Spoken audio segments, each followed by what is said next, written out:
제가 지난번에 두려움 때문에 밤을 지샌 경험을 나눈 적이 있습니다. 여러분, 두려움은 어디에 자리매김을 하게 될까요? 용매하기로 유명했던 다윗은 이걸 알았던 것 같습니다. 그래서 시편 27편 3절에 보면 군대가 나를 대적하여 진칠지라도 내 마음이 두렵지 아니하며 전쟁이 일어나 나를 치려 할지라도 나는 여전히 태어나리로다, 그렇게 말합니다. 여기 보니까 군대가 나를 대적하여 진칠지라도 내 마음이 두렵지 아니하며 라고 말합니다. 뭐가 두렵지 않다고 말하죠? 마음이. 다윗은 두려움이 자리 잡는 곳이 마음이라는 것들 알았던 거죠. 정확하게 알았던 거예요. 두려움이 마음에 자리 잡는다는 것을 안 것은 다윗만이 아닌 것 같습니다. 우리 조상들도 이걸 알았던 것 같아요. 한자에 보면 아주 재미난 글씨가 있는데 윗상자에 마음심자가 있는 글씨가 있습니다. 탐이라는 글씨죠. 이 글자가 뜻하는 바가 뭘까요? 마음이 위로 올라간다. 그래서 마음이 허하다, 마음이 붕 뜬다, 그런 말이죠. 이와 유사한 글자가 하나 더 있습니다. 이번에는 아래 하자의 마음심자입니다. 어떤 뜻일까요? 이번에 마음이 아래로 가라앉는다, 마음이 꺾인다, 풀이 죽는다, 그런 말이죠. 근데 이 두 글자 탐특과 불안까지 더해진 사자성어가 있습니다. 탐특불안. 이게 무슨 말이냐? 마음이라는 것은 가운데 딱 정중하게 자리 잡고 있어야 되는데 어떨 때 올라갔다가 내려갔다가 어쩔 줄을 모른다는 거죠. 두려움에 사로잡힌 그 상황을 표현하는 사자성어입니다. 여러분, 내 마음이 두렵지 아니하다라고 고백하는 이 다윗, 여러분 이 말을 오해하지 마십시오. 두려움이 없어서가 아닙니다. 대적이 나를 치려고 오는데 두렵지 않을 수가 있겠습니까? 그러나 두렵죠. 그렇지만 다윗이 두려움에 맞선다라는 것은 그 두려움에 이용당하지 않겠다라는 거예요. 내 마음 빼앗기지 않겠다라고 그렇게 고백하는 것입니다. 그래서 3절 말미에 보면 이렇게 고백해요. 전쟁이 일어나 나를 치려 할지라도 나는 여전히 태연하리로다.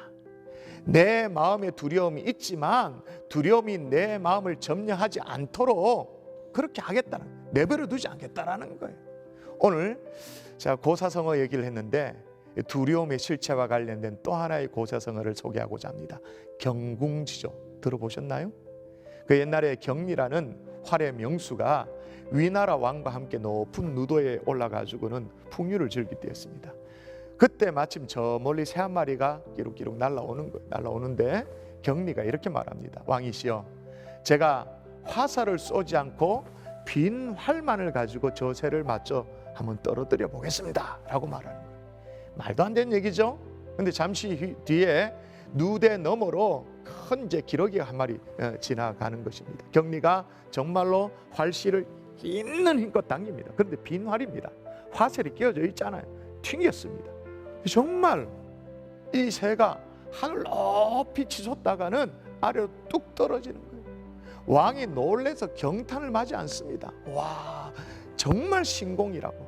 그랬더니 경리가 이렇게 말합니다. 자초지경을, 왕이시여, 제가 무슨 신공의 능력이 있겠습니까? 빈 활로 어떻게 새를 맞춰 떨어뜨릴 수 있겠습니까? 저는 저 새가 저 멀리 날아온 걸 보면서 이미 상처 입은 새라는 걸 알고 있었습니다. 그리고 저는 빈 활을 당겨서 튕겼습니다. 근데 마치 놀란 저 새가 피하려고, 화살을 피하려고 더 높이 창공 위로 올라갔다가 상처가 다시 덧나고 터져서 날개에 힘을 잃게 되어져서 떨어지게 된 것입니다. 여기에서 유래된 고사성어가 경궁지조인 것입니다. 이전에 경험한 실패 때문에, 마음에 입은 상처 때문에, 일상의 사소한 어려움, 충격에도 심하게 위축되는 그런 경우를 말하는 것입니다. 격한 두려움이 휩싸이게 되는 그런 사람을 말하는 것입니다. 여러분, 이 경궁지조가 우리에게 가르쳐주는 교훈이 뭘까요? 빈 활에 속지 마라. 오늘 다윗도 분명히 대적들이 진을 쳤다고 말합니다. 나를 치려고 달려든다고 말했습니다. 그런데 그 대적들을 살펴보니 빈 활이었던 거예요. 썩지 않았던 거예요. 저와 여러분, 이 땅을 살아가는 동안 수많은 두려움거리가 있을 것입니다. 그러나 그것들 속에 잘 살펴보면 빈 활일 때가 너무나도 많을 거예요. 거기에 마음이 빼앗겨서 두려움이 빠지지 않는 하나님의 담대한 종들 될 수 있기를 주의 이름으로 축복합니다.